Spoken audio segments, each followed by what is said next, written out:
Wonderful. Well, because we are trying to move along the day, I will call this Transportation Committee meeting to order. It is 9:36 and June 26, 2024. And the first item on the agenda is the roll call to determine quorum. Mara, can you please help? Mr. Aguilar, Here. Mr. Bass, Here. Ms. Hayes, Here. Ms. Hill, Here. Mr. Honigman. Madam Chair, we have a quorum. Thank you so much.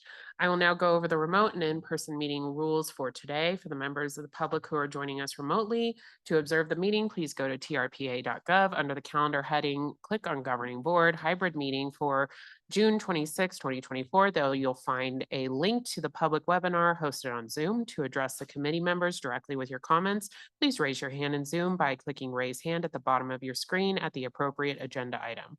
With your hand raised, you will be unmuted by TRPA staff and have 3 minutes to address the committee. If you have used the dial-in numbers to join us by telephone, you can dial *9 to raise your hand and be unmuted. And for items that are agendized as informational only, we will hear public comment during the general public comment period at the end of the meeting. For items agendized for action or possible action, we will hear public comment before the committee takes any action. To our remote committee members, if you wish to speak, please also raise your hand in Zoom. You'll find the hand icon at the bottom of your screen.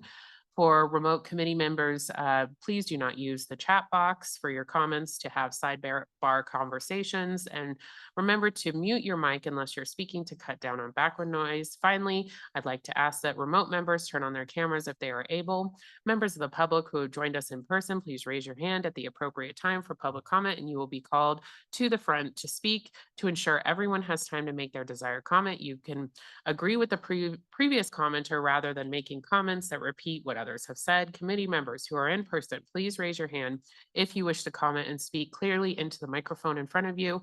If you are viewing the webinar at a personal computer, please ensure your microphone and speakers are turned off to prevent audio feedback in the room. If committee members need to ask clarifying questions during the presentations, please do so, but we'll save our deliberation until after the presentation is complete.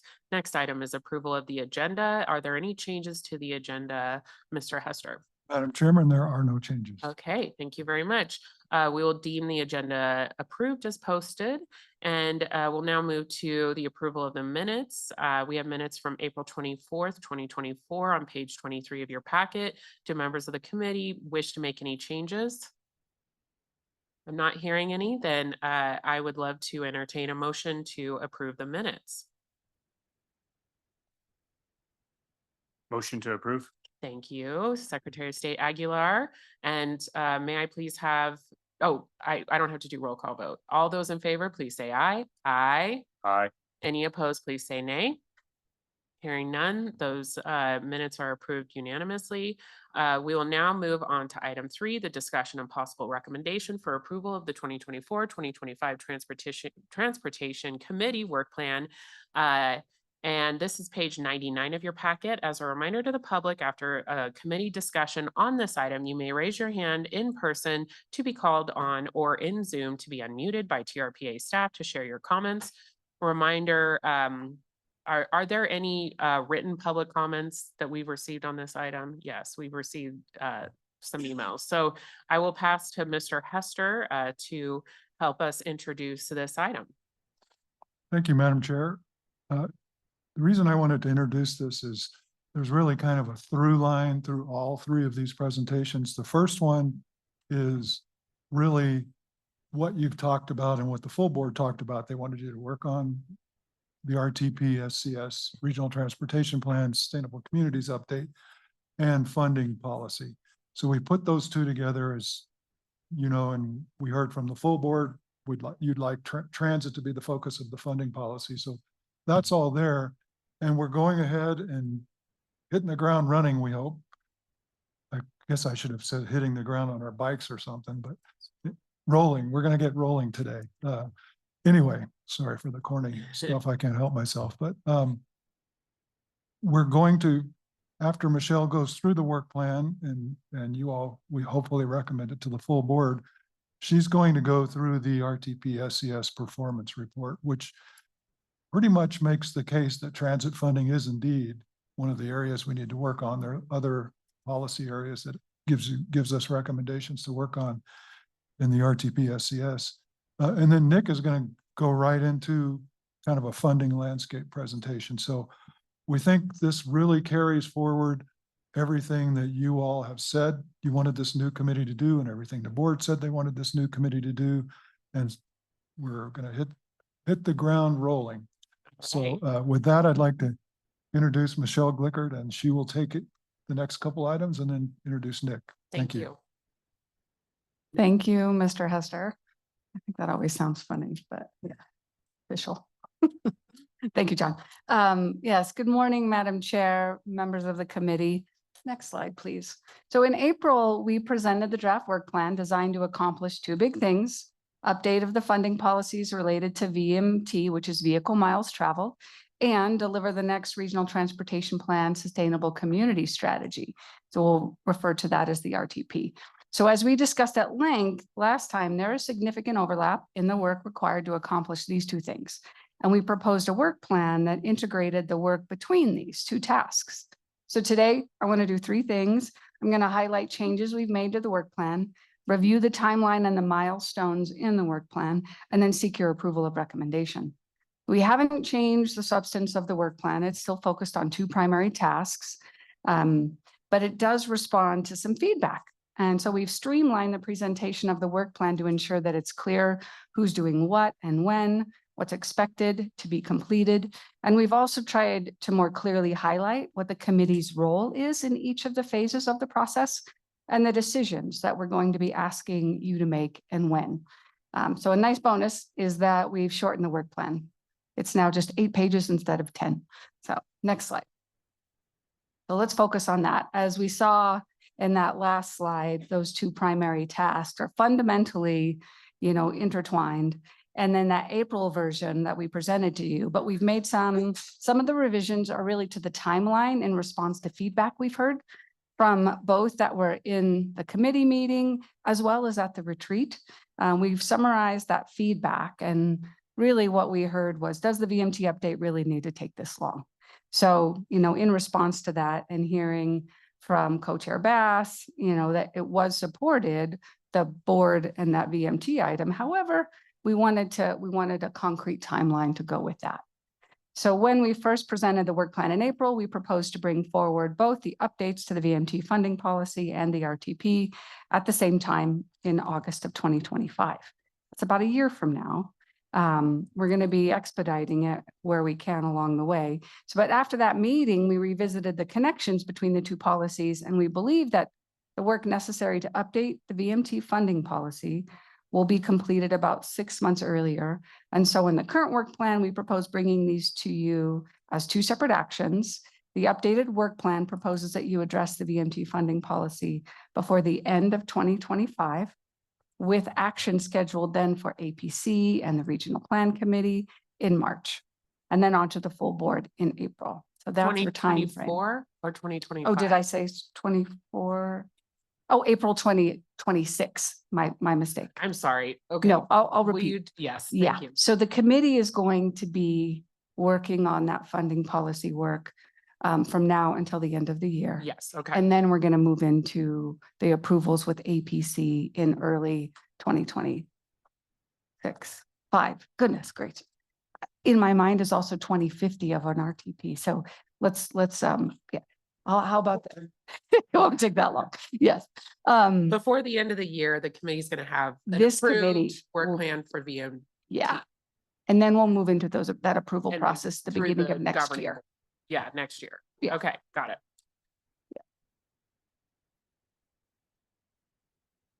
Oh, it's like AI is doing Someone's something weird. phone might be on. No, it's AI on there.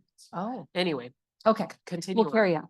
So that covers the primary change to the timeline and the work plan that you see on the schedule here on the bottom is a lot of sorry, a little distracted.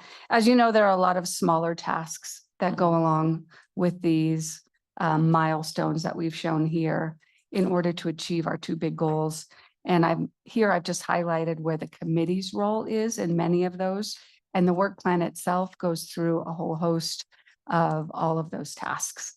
Another task specifically, not shown here, but will be discussed in my next presentation, as John mentioned, they're all related, is that we'll be looking at the regional plan, funding policies as part of this committee, but then we're also going to be looking at other policies and code changes to ensure and revise and strengthen our RTP policies. So that'll be completed over the winter and brought forward with the regional transportation plan.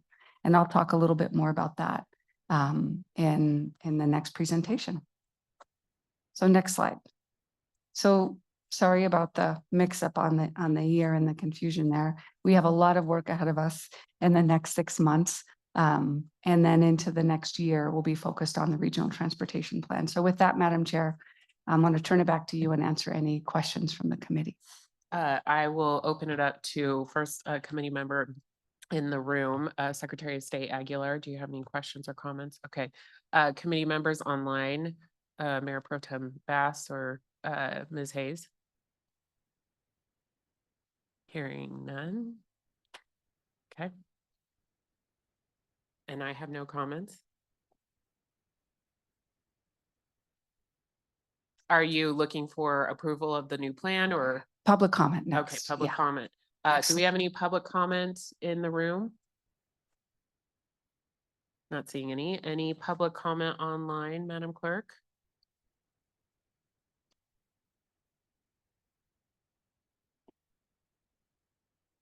Madam Chair, there are no hands raised to comment. Okay. We will close public comment. Any other questions from the committee members? I'm seeing none.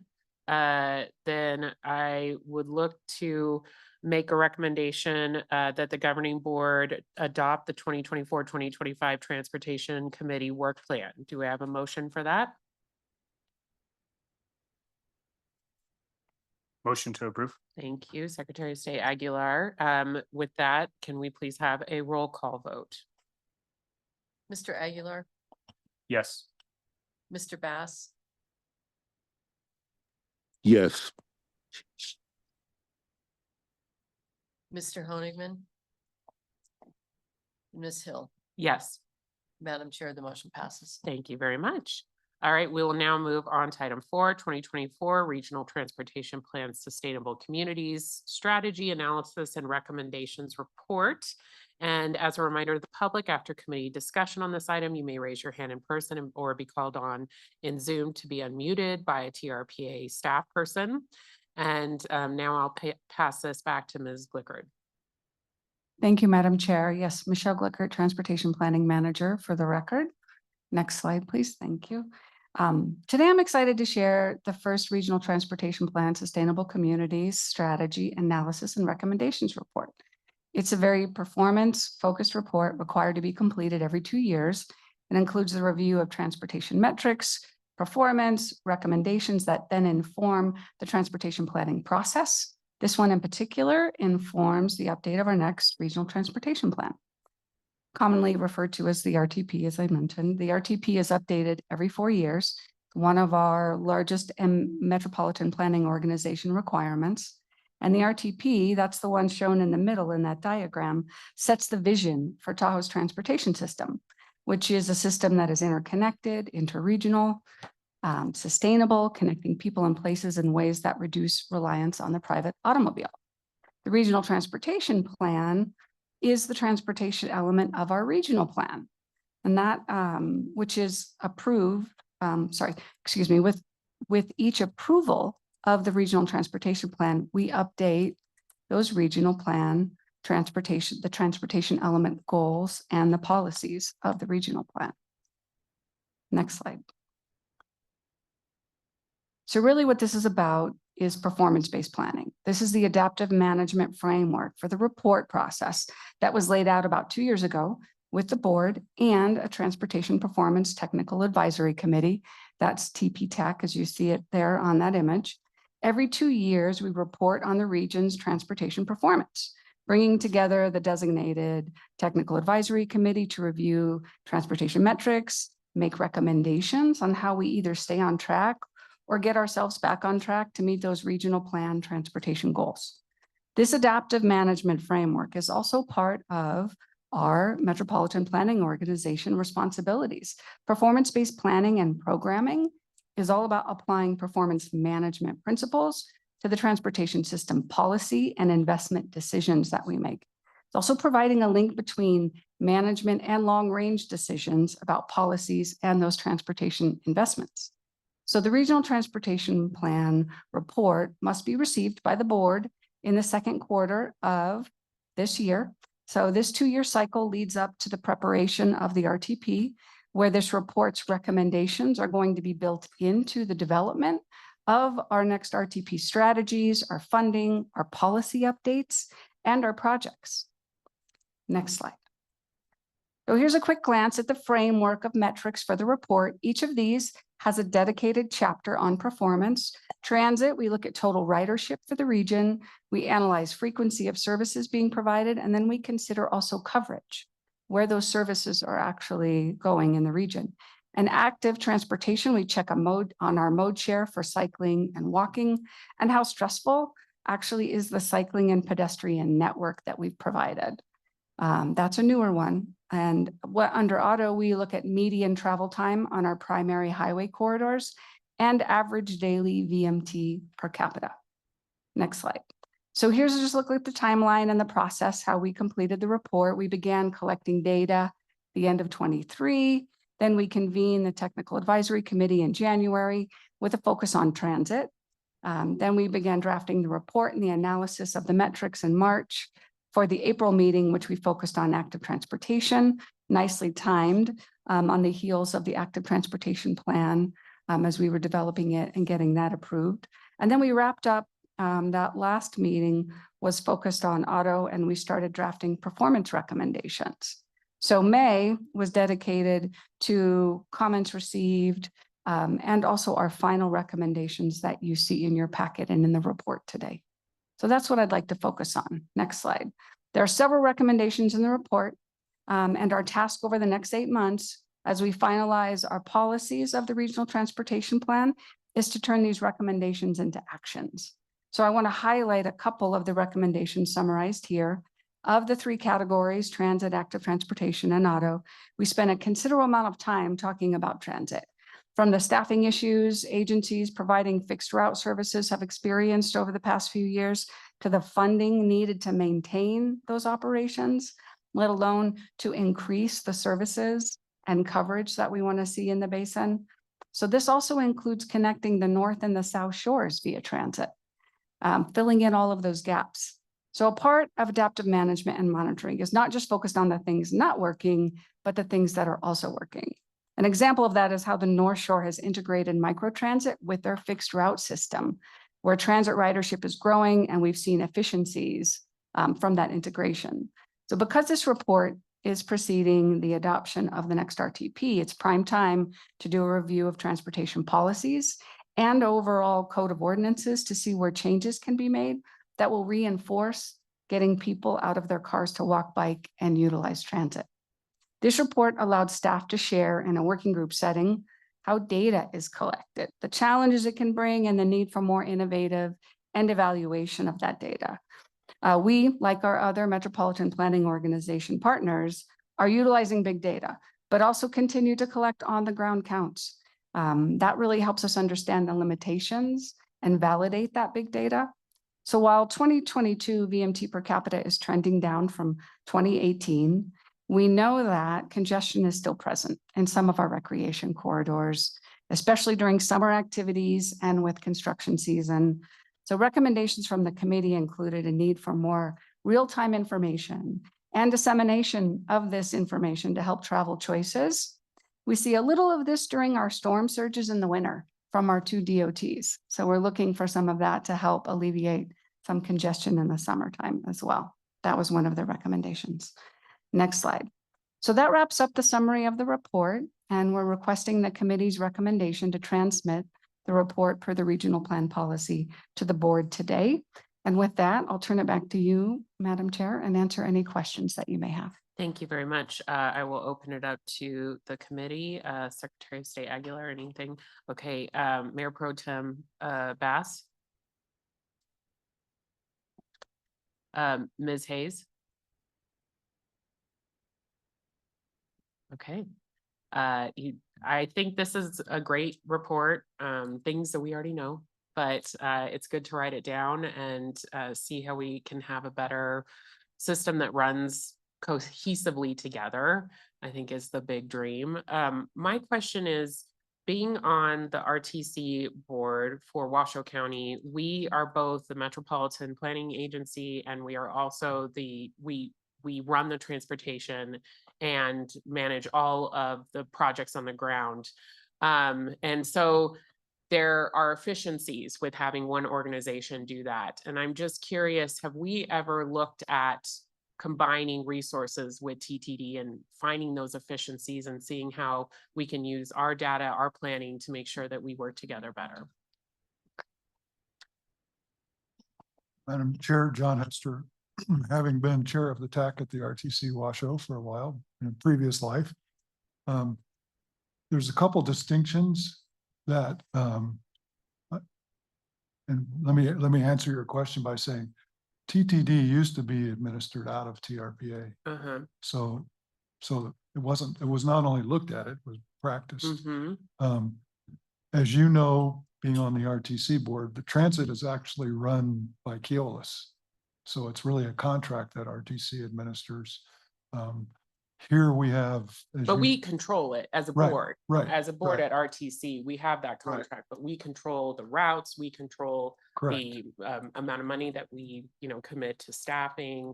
We control that planning process as well Absolutely. as the funding. Yeah, I mean, we the only RTC contract out because the system's so big. Yeah. And RTC, I'm sorry, up here, it used to be contracted out too, and Nick could tell you more about how that worked or didn't work.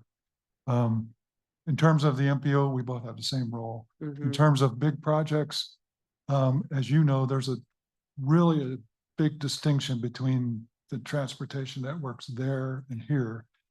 There you have, for example, with autos, you have collectors, arterials, highways, freeways, that whole system. And the cities and the county do the local roads, and then the RTC does a lot of the other level, and then NDOT does some projects as well.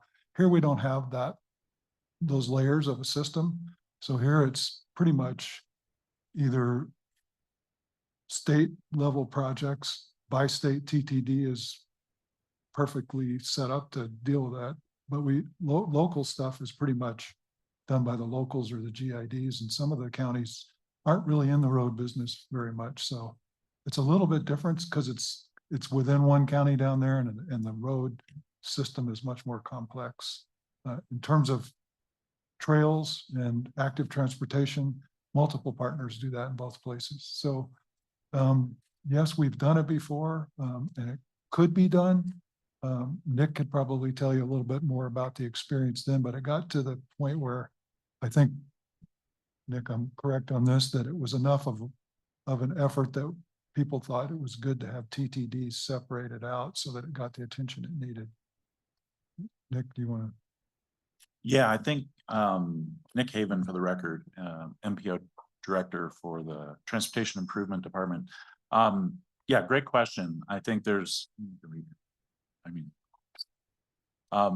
so in the past, when TRPA was basically staffing Tahoe Transportation District from Article 9 of the TRPA Compact, TTD did not have transit operating. It didn't have any really significant capital projects at that time. And so now I think it's about the type of work. And, from a coordination perspective, I think that happens in terms of data and the planning linkages to projects, whether it's informing projects or vice versa, and project effects are informing the regional planning. I believe that happens, even though it's two separate entities, doing the planning and then doing the delivery of transportation and big projects. There's no reason we couldn't look into a more unified structure. However, the TRPA regulatory structure and the connection with long range like MPO planning is something that RTC does not have, Right, you're right. And so that is pretty important to our planning and a great opportunity that Tahoe has, where you can actually sync up land use policy and other things with regional transportation policy. That's a difficult connection to be made in other regions. And so I think it comes down to the type of work and the capacity that you have, right? And so there may be opportunities to look at better ways to integrate. But I think, you know, I think the Tahoe structure has evolved over time.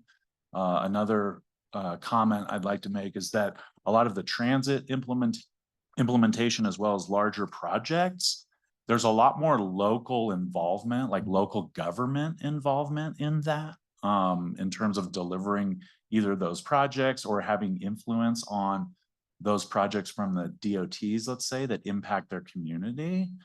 And so the TTD board structure is more heavily weighed on local participation as a delivery, you know, vessel for those projects.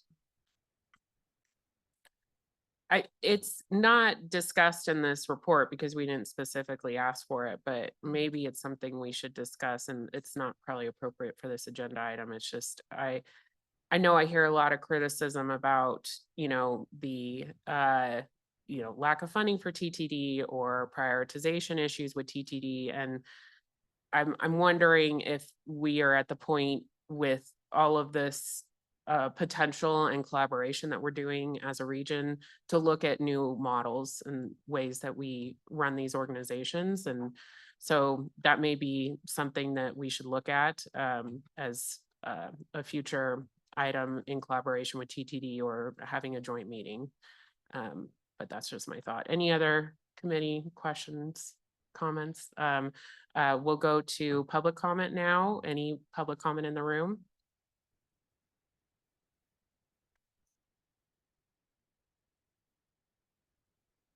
Thank you, Madam Chair and members of the Transportation Committee here at TRPA. Also to staff and the audience. My name is Steve Teixeira, transportation activist in the region since about 1985. Going to TTD meetings before people learned how to spell it. I'm an active and contributing member of both the Transportation Performance Technical Advisory Committee and the Transportation Implementation Collaborative. I did submit a letter to the Transportation Performance TAC, and I wanted to read you a couple sections of the letter, which I think are illustrative of some of the concerns. And I've discussed these, of course, with your staff, and we had a productive conversation. Under active transportation, we were struck by the sentence that reads, "A large number of residents and visitors use Lake Tahoe's extensive active transportation facilities, but getting exact counts of all the trips in the region is impossible." This is a reality. And it does beg the question of whether big data and actual counts from 48 active monitoring locations really help define the trends that we're dealing with. So the conversation that I had with Ms. Glickert and others was, you know, this report, I think, is a great vision of how we should provide data. But this particular first time out, I think the data does fall short in terms of really what we need to know. And staff is committed, I know, to doing a better job in the future when we can get potentially more and more specific data. Another section under auto metrics, we continue to question the way VMT is calculated and applied in the Tahoe Basin, particularly when it's applied to specific projects or land uses. And despite what seem to be a lot of concerns, some are certainly understandable, about increases in VMT within the basin, the current VMT trend appears to be downward, as I think Michelle mentioned. The reference there is figure 3.1 on page 21. And the issues related to VMT are significant. And so I'm going to do something this summer that I haven't done in many decades. I'm going to go to summer school. The California Association of Councils of Government are holding a series of 4 webinars on VMT. and VMT policy. And being on the CalCog board as I am and have been for a number of years, I know that people up and down the state are very concerned about VMT. What is it measuring? Is it really the right tool that we have to use? So I'm going to do that because I want to learn more about what VMT really does or doesn't do. And I've shared the information about summer school with some of the staff members, and they may wish to go. It's free, and I think it's something that is potentially worthwhile. Sometimes we sit here in the Tahoe Basin and the mountains surround us, and we don't really think about what's going on in the outside world. But I know many of us are interested in that. And anything that I learn, I'll be happy to bring back and share with the group. So thank you for the opportunity to present these comments. I think staff did a good job given the constraints that they had about the data sources. And I know they're committed to doing a better job as we move forward. Thank you. Thank you. Any other public comment in the room? Seeing none, we'll now go to public comment online. Please raise your hand by clicking the raise hand button at the top of your Zoom screen or by dialing *9 on your phone. You'll be called on and unmuted by a TRPA staff member. Do we have any public comment online? Madam Chair, we have 3 hands raised so far. The first hand up is Pamela Sigdinos. Pamela, please unmute to make your comment. Good morning. Can you hear me? Yes. Thank you. I have a bit of a terrible virus I'm fighting today, so I apologize sorry. for my voice. This process, as laid out, closely mirrors the U.S. Postal Service's plan and decision to move Northern Nevada's mail processing to Sacramento, simply because it appears to be convenient and cost-effective to move postal service, and yet ignores the very real need of the local communities and the on-the-ground realities. I've attended several meetings that are in Incline Village and in Northern Tahoe, creating new parking lots all inside the basin to accommodate visitor cars. Now, it's really important to understand that bringing vehicles into the basin to park in our communities is going to increase VMTs. It's going to increase congestion. This plan really needs to take consideration into putting the vehicle parking lots outside the basin, both to save for congestion and wildfire evacuation. Unfortunately, all of the discussions for transportation are unilaterally controlled and ignoring the feedback of residents who live in these Tahoe communities. We really, truly need you to focus on the real threats, and it's time not to ignore the topography of the Tahoe Basin. The real need is for TRPA to do a 2024-25 carrying capacity tied specifically to wildfire evacuation for both residents and visitors. Unlike other fragile locations, it makes far more sense to make this evacuation very apparent. I visited Bend and Seattle. Everywhere you go, there are evacuation signs. There are ways for people to understand the risks that exist when you're visiting other communities. There are significant federal and transportation dollars and grants available. So why isn't TTD and TRPA solving the most pressing problem, figuring out how to move people out of the basin, not into the basin? TRPA can set an example for the nation and provide a template for other environmental at-risk communities and spearhead and lead by providing a best practices on wildfire evacuation. This should be transportation objective number 1. Thank you. Thank you. Next hand raised is Nicole Rinke. Nicole, please unmute to make your comment.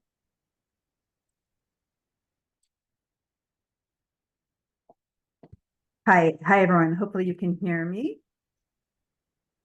Yes, I can hear you. Okay, I'm operating on a different computer than normal, so I'm just not totally sure if I've got everything right. But thank you very much. Nicole Rinke here on behalf of the Attorney General. Just a few, most of my comments today are actually questions. This report is being presented pursuant to the adaptive management framework that TRPA adopted for the amended VMT threshold in order to assess progress towards the new threshold and to inform the next RTB, as Michelle presented. The report's recommendations are significant as they will be the guideposts that are used to develop the next RTP and to inform further implementation and conformance with the VMT per capita threshold that TRPA has adopted for the region. So we have a few questions. One is, and I don't know that you guys can answer these today or if this is for a future session, but I'm a little confused about the posture of the report as it's presented today. The regional plan calls for the governing board to accept the report's recommendations. But the motion before the committee today is for the committee to recommend that the governing board acknowledge the issuance of the report. So that raises some questions for me about how that leaves the status of this report in terms of will the board, what's the next step? And once the committee makes a motion today, if it's approved, how that leaves things. And whether, this will then go before the board or what. So just, I would appreciate some clarification about that. The report also calls for several technical adjustments to the agreed upon framework. Some of these may be significant. We've only had 4 working days to review them, and we'd like the opportunity to review them in more detail. They include things like updating the VMT threshold baseline year, replacing average travel time with median travel time as the measure of travel delay along corridors. Those are just a couple of examples. But if today's action means that these will be measures that are then used in the RTP, I think it's important that there be greater opportunity for discussion and evaluation of whether those are the proper adjustments. We also have questions about the contents of the report. My understanding is that the report pursuant to the regional plan policies is supposed to evaluate progress vis-a-vis the milestones that were adopted as part of the regional plan update or the regional plan provisions related to the VMT threshold update. So that would seem that it should be discussing the regional revenue milestone that was supposed to be met at the end of 2023, as well as an assessment of progress towards the 2024 VMT per capita goal.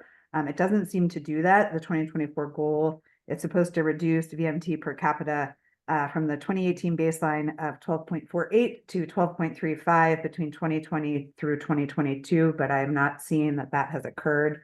I might run a little over, so please give me a little leeway there. The report also includes metrics. Ms. Glicker previewed those on one of her slides, but they also involve more sort of micro things than what was presented, such as headways, median travel times, etc. I haven't seen those metrics presented before, and it's not clear to me if by approving this report today, the committee would be approving those metrics for the first time. The report doesn't really discuss why those are the metrics we should be utilizing. And so some clarification on would also be appreciated. Thank you very much. Yes, thank you. Madam Chair, I have a Yes, question. yes, Secretary of State Aguilar, go ahead. Is the person who spoke an official representative of the Attorney General? Of California. Okay, Of the Attorney General's office. Thank you. okay. Why would the Attorney General of California have to speak during public comment? I guess I'm super confused. What's the role of the Attorney Yes. General on the board? I'm confused as well. And what is the purpose and the point of the guidance or the information being given by the Attorney General's office? And Madam Chair, may I jump in? Yes. Thank you, Madam Chair. Julie Reagan, TRPA's Executive Director. Yes, the Attorney General's Office of California has been engaged in Tahoe matters for decades and decades, and we work very closely with Nicole Rinke and other deputies in the AG's office, and particularly in the area of the VMT policy, which is implicated in this. And so traditionally, they've commented in this fashion for other items as well. So are we to take their advice as legal advice, or what is the intent of the comments or the engagement? This is John Marshall. Can you hear me? Yes, we can, Mr. Marshall. I'm sorry, I don't seem to be able to turn on my camera. But the relationship, they are not your counsel. They are a stakeholder, albeit a very important stakeholder in the process. Neither the Nevada Attorney General's office nor California Attorney General's office typically represents the agency. That's why you have counsel, separate counsel. So they are acting either in one of two capacities, either as representation by of a state agency, or by the Attorney General in his or her individual capacity, litigating capacity.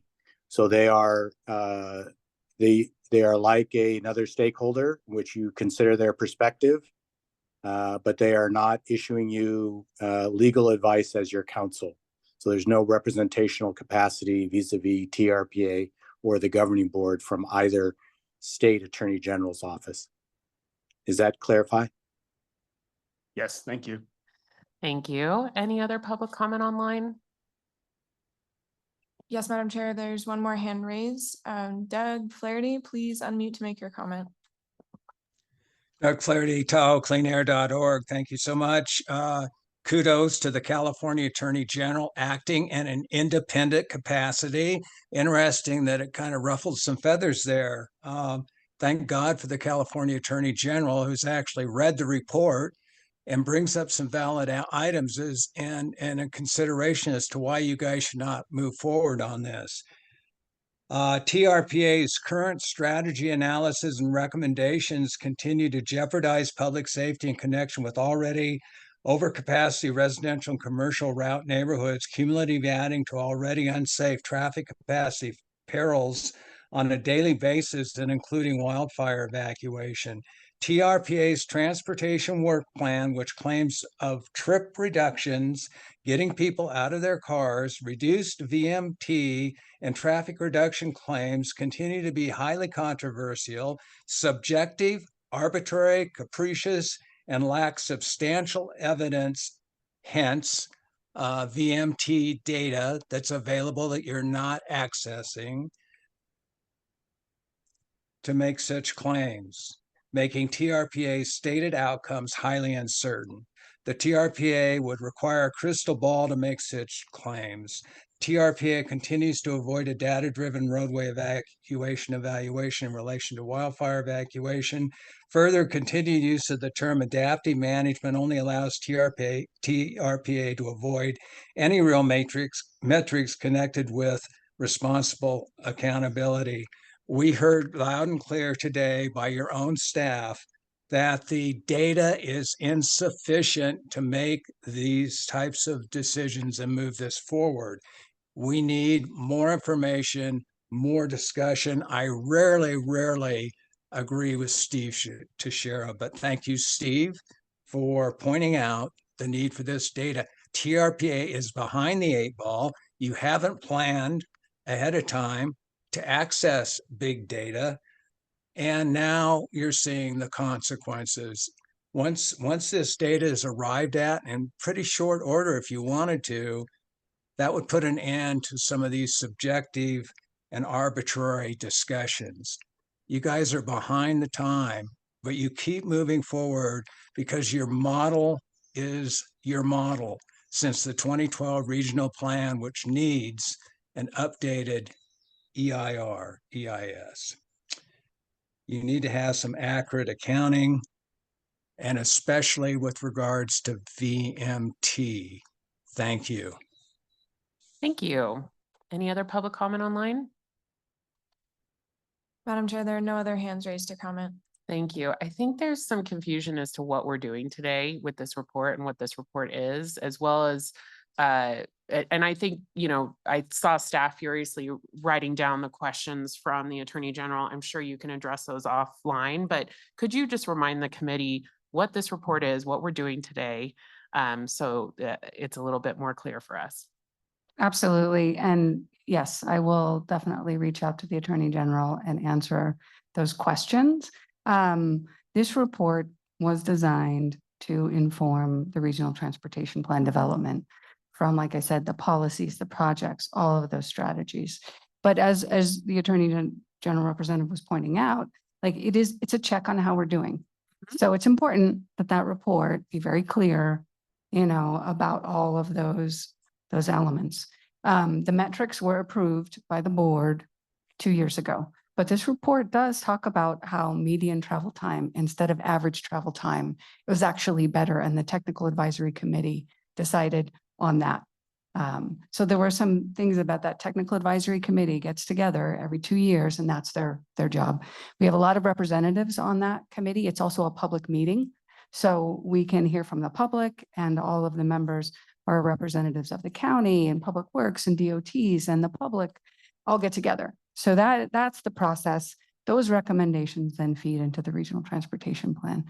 It is in itself an adaptive management process. This was our first report. You heard that we agreed that active transportation data is hard to capture. Moving people around the basin, which is what we want to do, isn't always easy. So that was one of those data places that we wanted. I think we felt pretty strongly about how many cars and travel patterns that we were seeing, and that was our VMT and auto section. So I will definitely follow up. We are also signed up for VMT school. Thank you, Mr. Teixeira. That we're members of CalCog, and that's one of their efforts this summer. So excited to do that.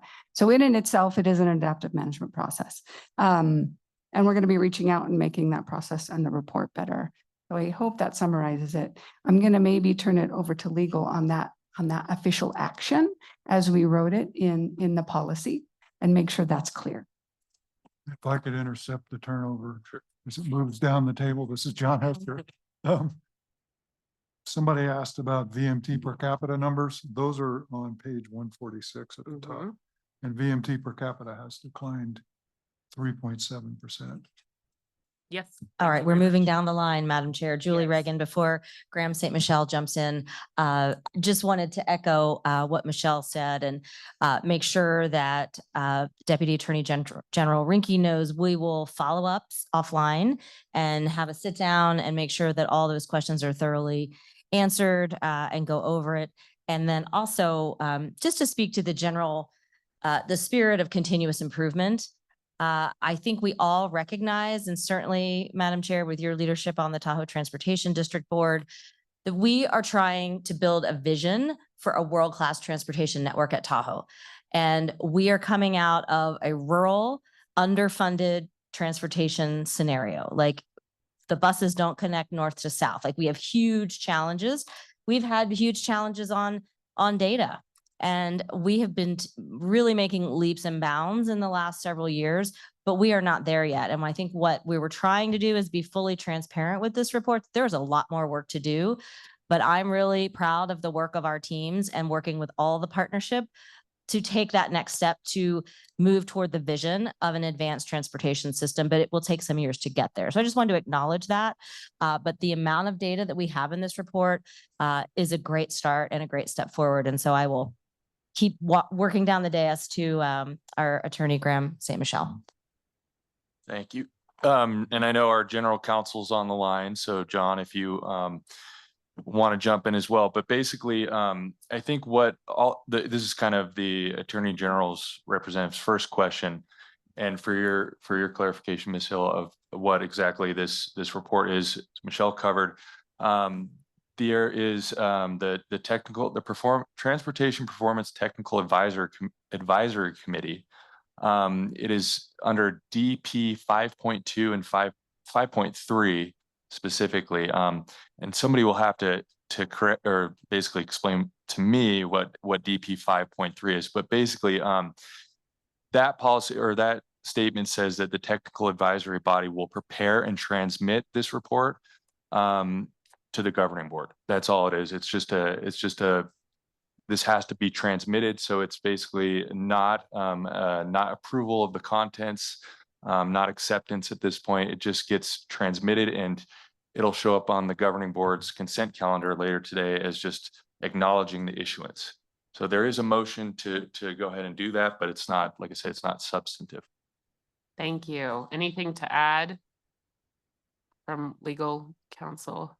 No, Mr. Marshall? thank you very much, Graham, for Okay. taking that on. Michelle, I don't know if you want to talk about the process out in the future for terms of the issues that Nicole was talking about, but I think just wanted to reiterate Graham's direction that this is just a transmittal step. It is not, there's no finality associated with any of the particular policies associated with the report. So Michelle, did you want to add anything to process? No, I think I covered it, Mr. Marshall. Sorry if I'm missing something. I feel comfortable as a Okay. board member. We'll find out if the rest of the board members do, but when I look at the performance recommendations of this plan, these are things that we know we need to work on for transit, active transportation and our auto goals. So I think this report is a great step in the right direction. We're going to continue to work on our data, but I don't think that that invalidates the work we're doing today and the work that we're going to continue to do as a body. So unless there's other committee concerns or comments, and happy to hear those, I would like to hear a motion. I don't know if there's a motion we can throw up on the screen for this. Thank you so much. And I'm looking to the board for a motion. Motion to approve. Thank you very much, Secretary of State Aguilar. Any questions on that motion from the board? Not hearing any. May we have a roll call vote? Mr. Aguilar, Yes. Mr. Bass,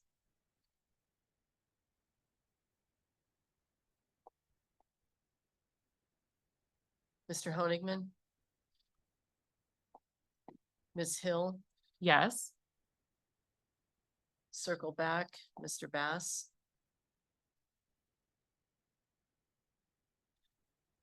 Okay, Madam Chair, we only have 2 affirmative votes. Okay. Do we need to wait a second to see if Mr. Bass is on the line? Looks like he's on. Mayor Bass? Mr. Bass, can you hear us? Sounds like I can barely hear him. Looks like he's, yeah.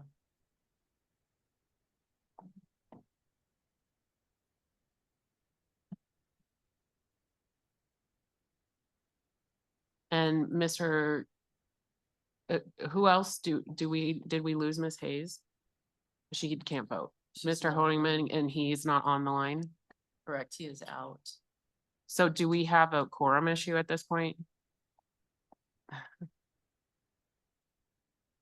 Okay.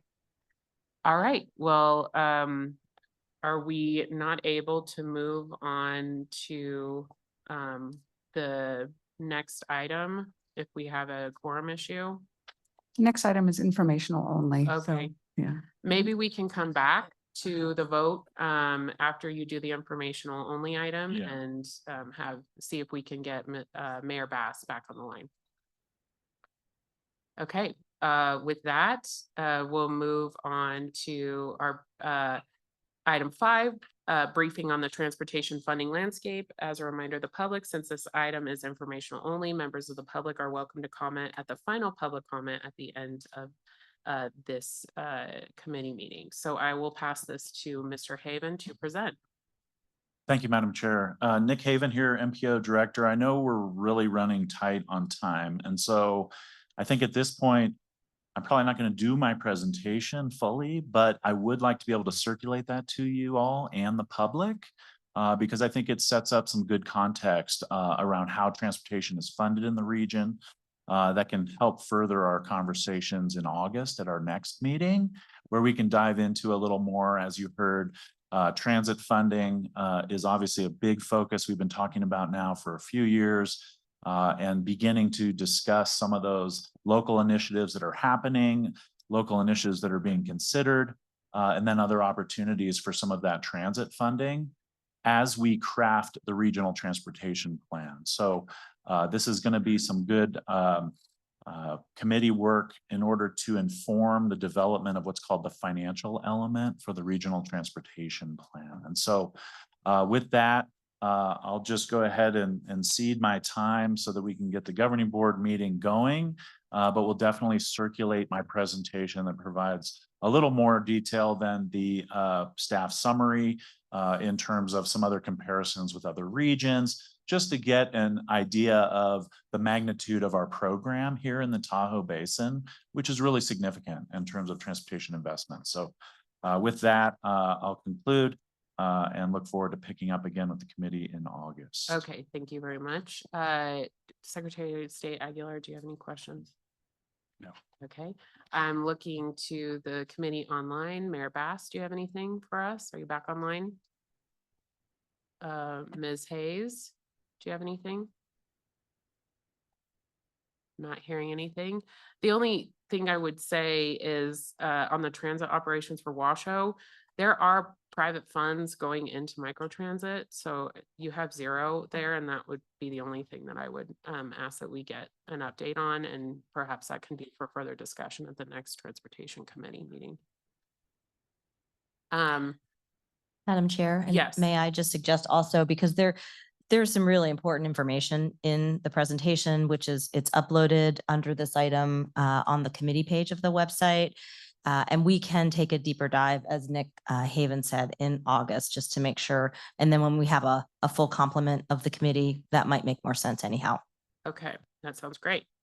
I'd like to go, if there's no other comments from the committee, we can close item 5. And we'll go to committee member comments. And then before I go to the final public interest comments, I'm hoping that Mayor Bass will be back on for item 4 and we can try to vote on that. Committee member comments, item number 6.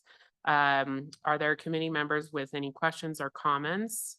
Secretary of State Aguilar. Yeah, I wasn't defensive about the Attorney General being on the phone. What I was thinking is if the Nevada Attorney General had a comment on one of our issues, I would like to give them a proper format or a formal format to be able to comment and not have to comment during public comment, so that we could have a dialogue and a discussion about the issues they're raising. So I agree. that was my intent. I was just confused and didn't understand. So thank you. Thank you very much. Mayor Bass, are you back online? And Ms. Hayes? And Mr. Honeyman? Okay. With that, do you see Mayor Bass at all online? He is online. Just see his mic is not coming through. He's been on the whole meeting. Okay. Okay, we will now move on to our final public interest comment period. Any member of the public wishing to address the Transportation Committee on any item listed or not listed on the agenda may do so at this time. Individuals or groups who have already commented on items listed on the agenda are not permitted to comment on that same topic. The Transportation Committee is prohibited by law from taking immediate action or discussing issues raised by the public during the public comment period. If any member of the public wishes to speak at this time, please raise your hand now in the room. Any folks in the room? Not seeing any. Or if you'd like to, we'll now move to online. If you'll raise your hand at the bottom of your Zoom screen or dial *9 on your phone, you'll be called on and unmuted by a TRPA staff member. Are there any folks online that would like to speak? Madam Chair, we have 2 hands raised online. The first hand up is Doug Flaherty. Doug, please unmute to make your comment. Thank you. Doug Flaherty, Tahoe, cleanair.org. My comment has to do with general process of the Nevada and California open meeting laws.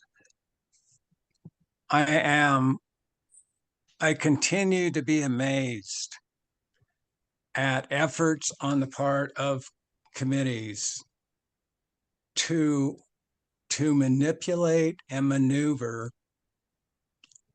a vote of which had already been taken on an agenda item, which received a second, but failed to have a vote because of a quorum, and then bending over backwards to bring the item up later. I haven't read the specifics yet, but I would probably guess that that is not proper, and shame on the chair. Thank you so much. Thank you.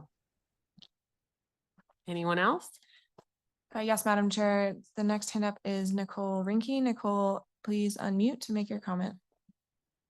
Yeah, hi again. Nicole Rinke here on behalf of the California Attorney General. I want to just acknowledge, I'm not sure who the board member was, because I couldn't see it on my screen. I apologize, who was asking questions about my office's participation in this process, but I appreciate the questions and would very much like to have a format for further discussion with the board or with TRPA staff. We always appreciate that. And not just about that specific report, but just in general, we do tend to communicate quite often. We did not have a chance to communicate about this particular report, but we would very much appreciate that before it gets approved or gets further transmission to the larger governing board.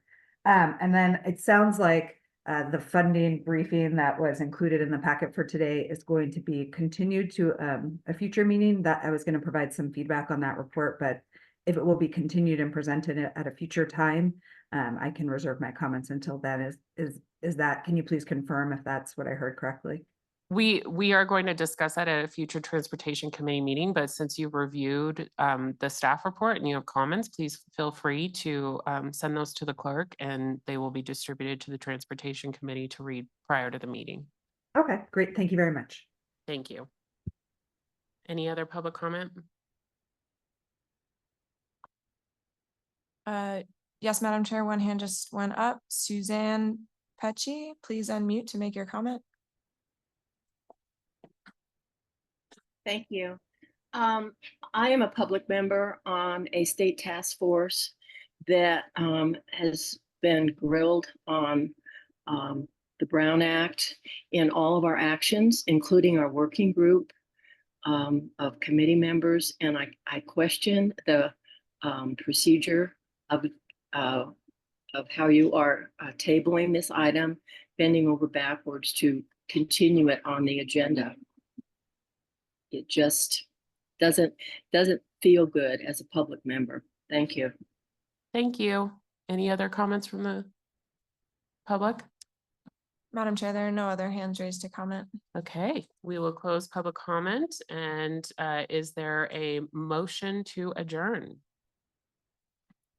Motion to adjourn? Thank you, Secretary of State Aguilar. All those in favor, please say aye. Aye. And I'm not even sure if we have a quorum to do that, but any opposed?